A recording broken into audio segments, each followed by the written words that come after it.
Hello, leaders. Hey, this is Paul Grau, and welcome to Run to Your Leadership Challenges, the daily show that equips leaders and entrepreneurs to achieve their greatest potential. This show is sponsored by Current Leadership Coaching, and they help entrepreneurs excel as leaders so they can create super teams. Find out more about them at currentleadershipcoaching.com.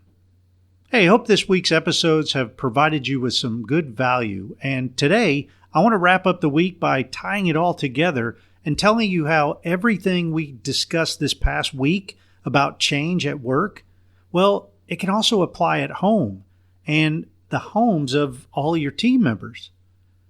Now, I realize that this may be obvious, but many times we don't think about change at home impacting our members' productivity at work, but it does, and it can impact in devastating ways.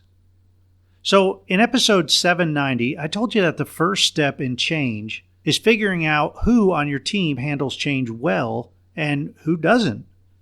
In reality, that is the first step when leading change. However, before you figure out how your team members handle change, you really need to figure out how you deal with change. Are you quick to change without any restrictions? Do you force change on others? Do you converse with others and explain the benefits of the change? Do you involve others in the change process? Or do you just simply freak out whenever any kind of change comes about?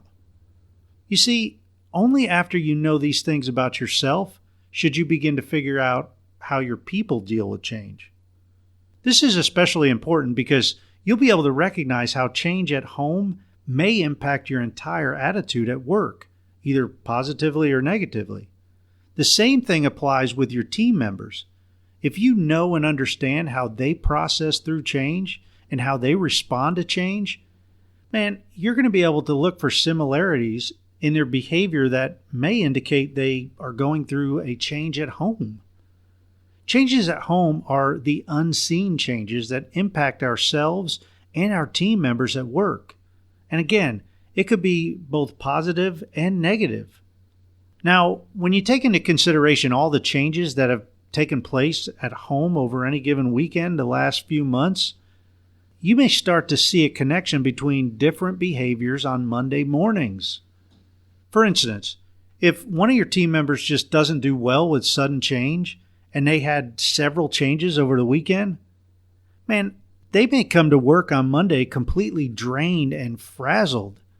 Their frustration and anxiety of their change at home may negatively impact their mindset at work, which is going to have a direct negative impact on their productivity. The opposite can happen as well. If somebody on your team really loves change and adventure and spur-of-the-moment stuff, yet they have a boring, changeless weekend, they may come to work down in the dumps and just bummed out, and that could impact their productivity.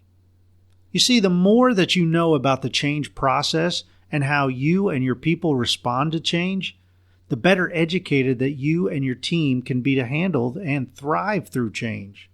And, let's face it, if you haven't had significant changes over the past several months, man, you've been hiding under a rock. Just being aware that all this change is most likely impacting everyone on your team is a big step in keeping your productivity up, even through change. Today's challenge is to have a conversation with the people you spend your weekends with, and with your team members when you return back to work on Monday. Talk about all that you've learned about change this past week and teach them about the change process. Remember, the quickest way to master any topic is to teach somebody that topic. Hey, as a reminder, we here at Current Leadership Coaching will be launching a brand new leadership membership site on October 1st, or at least that's the tentative launch date. And this membership site will be a community of leaders and entrepreneurial leaders that want to learn and grow together, because together we can be so much more. This group is going to include 2 leadership lessons each month and at least 2 live calls for Q&A and/or group coaching and mentoring. It'll also include an online community for you to connect with and network with other leaders. If you're interested in becoming a founding member or would just like additional information on this membership group, please email me at Paul, that's Paul, at clcteam.com. Or you can email my business partner and wife, Jen, at JenG, that's JenG, at clcteam.com. Right now, you can get on our wait list and be ready to be one of the first ones in the group. As a founding member, you'll be able to join at the absolute lowest price possible. And we're thinking about $15 a month. And you're going to have access to a few bonus items as well. And that may include some individual or team coaching. As always, we greatly appreciate you for listening, and we hope that we're continuously providing you with value. Have a great rest of your weekend, and until Monday, run to your challenges.